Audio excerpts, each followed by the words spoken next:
पिछले कुछ दिन बड़े कठिन और चुनौतीपूर्ण रहे पूरे भिवानी जिले के लिए और आप सबके लिए। और इसमें आप सबका बहुत सहयोग रहा, इसके लिए आपका धन्यवाद।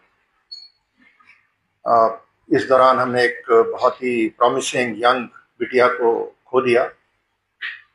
जैसा आप कहते हैं कि बेटियां सबकी साझी होती हैं, माँ बाप का और परिवार का जो दुख है वो हम सब समझते हैं और इस दुख की घड़ी में हम उनके साथ खड़े हैं। परसों रात, जैसा कि आप जानते हैं, वो परिवार की तरफ से एक मांग प्राप्त हुई कि इस केस की इन्वेस्टिगेशन को सीबीआई को दे दिया जाए। तो परसों रात को ये पहली मर्तबा ये डिमांड आई, जिसको तुरंत सीएम साहब ने उसको माना और ट्वीट भी किया। और कल सुबह फिर एक और डिमांड प्राप्त हुई कि इसका जो एक तीसरा पोस्टमार्टम एम्स से कराया गया। तो उसमें भी तुरंत हमने कोऑर्डिनेट करके एम्स से कल ही, जैसा कि आप जानते हैं, तीसरा पोस्टमार्टम भी करवाया गया। और इस केस के बारे में आपको पता है कि जो पहला पोस्टमार्टम है वो भिवानी में बोर्ड के माध्यम से करवाया गया था और उसके बाद एहतियातन एक और पोस्टमार्टम पीजीआई रोहतक, जो हमारा सबसे पुराना सबसे रेप्यूटेड हॉस्पिटल है स्टेट में, तो वहाँ से सेकंड पोस्टमार्टम कराया गया।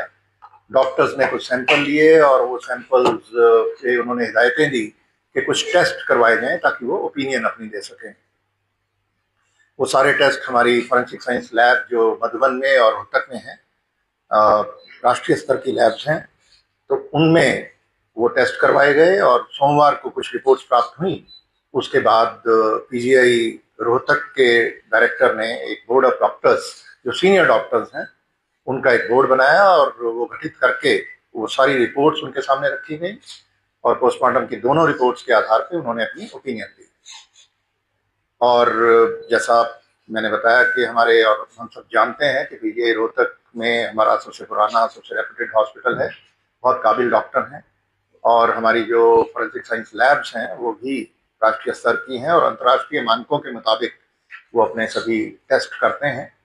तो ये जो निर्णय हुआ सीबीआई को देने का, किसी भी तरीके से कोई उनकी, हमारे जो वैज्ञानिक हैं और जो हमारे डॉक्टर हैं, उनकी निष्ठा और काबिलियत पर कोई प्रश्न चिन्ह नहीं है, बल्कि क्योंकि परिवार की मांग थी और ये ट्रांसपेरेंसी की एक जो कमिटमेंट है सरकार की, उसके तहत कि सब कुछ ट्रांसपेरेंटली किया जाए और जन भावना को ध्यान रखते हुए ये निर्णय लिया गया। और इसमें जैसी परसों रात डिमांड आई, उसको तुरंत मान करके इस केस को जल्दी ही ट्रांसफर कर दिया जाएगा। उसकी एक प्रक्रिया है, वो पूरी करके ये सीबीआई को चला जाएगा। और जिन परिस्थितियों में भी ये एक प्रकरण हुआ, ये सारा घटनाक्रम, वो सारी परिस्थितियां भी इसमें निकल करके सीबीआई की जांच में सामने आ जाएंगी। नहीं, केस तो हमारा पहले, देखिए, एफआईआर एक ही रजिस्टर होती है एक प्रकरण में, आप जानते हैं, और उसी में अगर कोई धारा बनती है, अगर ये आता कि ये हत्या का केस है तो उसमें हत्या की धारा जुड़ जाती, लेकिन इसमें जो ओपिनियन आई वो विपरीत आई। हाँ, तो उसमें इसमें आपने ऐड किया है। अच्छा, पहले क्योंकि ये बयान आ गया था, उनके शक के आधार पे इन्होंने जो मर्डर की जो धारा है वो ऐड कर दी थी। तो उसमें अब क्योंकि निर्णय हो गया कि ये सीबीआई को केस जाएगा, तो इसके बाद अब हम कुछ नहीं करेंगे। और जो एम्स में पोस्टमार्टम कल हुआ है उसकी रिपोर्ट भी मिल जाएगी और वो भी सैंपल वो उन्होंने लिए हैं, उन सैंपल्स को भी हम सेंट्रल फॉरेंसिक साइंस लैब है, हम प्रयास करेंगे कि सीएफएसएल में भेजें। तो ऐसा कि वो उन डिटेल्स में अभी जाने का कोई बहुत अभी औचित्य नहीं है कि, लेकिन हाँ, वहाँ पे ये जरूर है कि जैसा कि आप जानते हैं, बात पहले भी आ चुकी कि सुसाइड नोट वहीं पे मिला और जो इंसेक्टिसाइड खरीदने की बात है इसकी, वो भी इसमें आ चुकी है और जो जिस दुकान से ये खरीदा गया उनके बयान भी आ चुके हैं। तो ये सारी चीजें हैं, पर अब ये सारी चीजें अब फाइल पर आ चुकी हैं, इनको एज सच हम पुलिस फाइल को ट्रांसफर करेंगे सीबीआई को, और इसके आगे की जो इन्वेस्टिगेशन है वो सीबीआई करेगी। जो इन्वेस्टिगेटिंग टीम है वो बेहतर बता पाएगी, लेकिन हाँ, इसमें जो ये बात आई थी कि जो पहले दिन जब वो 11 तारीख का इंसिडेंट है और 11 तारीख को करीब 1:30 बजे के करीब जिस बस में बिटिया ये आती थी घर से रोज, तो वो ड्राइवर को फोन करके उसने बताया कि आज मैं इस बस में नहीं जाऊंगी। और उसके बाद करीब करीब आधे घंटे के बाद वो एक वीडियो फुटेज है जिसमें वो इंसेक्टिसाइड की दुकान पर उसकी प्रेजेंस बहुत दूर से है लेकिन वो दिखाई दे रही है। और जो इंसेक्टिसाइड खरीदने का एक रजिस्टर मेंटेन किया जाता है दुकान में, वहां भी एंट्री की हुई है दुकानदार ने। और दुकानदार के फिर बयान भी आए। उन्होंने बताया कि हाँ, एक बच्ची आई थी और उसने ये परचेज किया।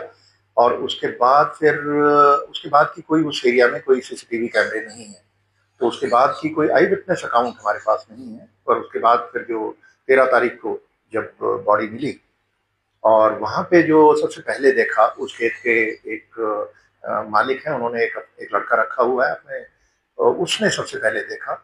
और उसने देखा कुछ एक जैसा बताया गया मुझे कि कुत्तों का एक झुंड था जो कहीं इकट्ठे वो जैसे किसी जानवर को खाते हैं, तो उसको शक हुआ, ये उनको दौड़ाने गया। तो वो उसके बाद फिर इसने किसी को बुलाया, कुत्ते एग्रेसिव थे, तो इन दो लोगों ने मिलकर उसको उठाया तो डेड बॉडी को इन्होंने देखा। तो सबसे पहले देखने वाले ये लोग थे, उनके भी बयान हैं।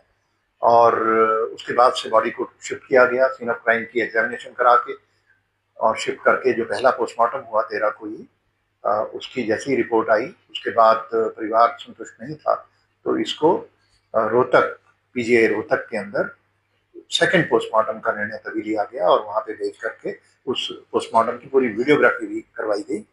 और उसके बाद की घटनाक्रम आप सभी जानते ही हैं, तो जो मैं बता चुका हूँ। और अब क्योंकि ये मांग भी थी परिवार की और सबसे ज़्यादा महत्वपूर्ण हमारे लिए परिवार ही है और एक जन भावना भी थी, उसका ध्यान रखते हुए सरकार ने जो निर्णय लिया सीबीआई को केस इसकी इन्वेस्टिगेशन ट्रांसफर करने का, इसके मुताबिक आगे इन्वेस्टिगेशन बढ़ेगी और उसमें जो भी सहयोग हमारी तरफ से होगा वो हम सीबीआई को देंगे।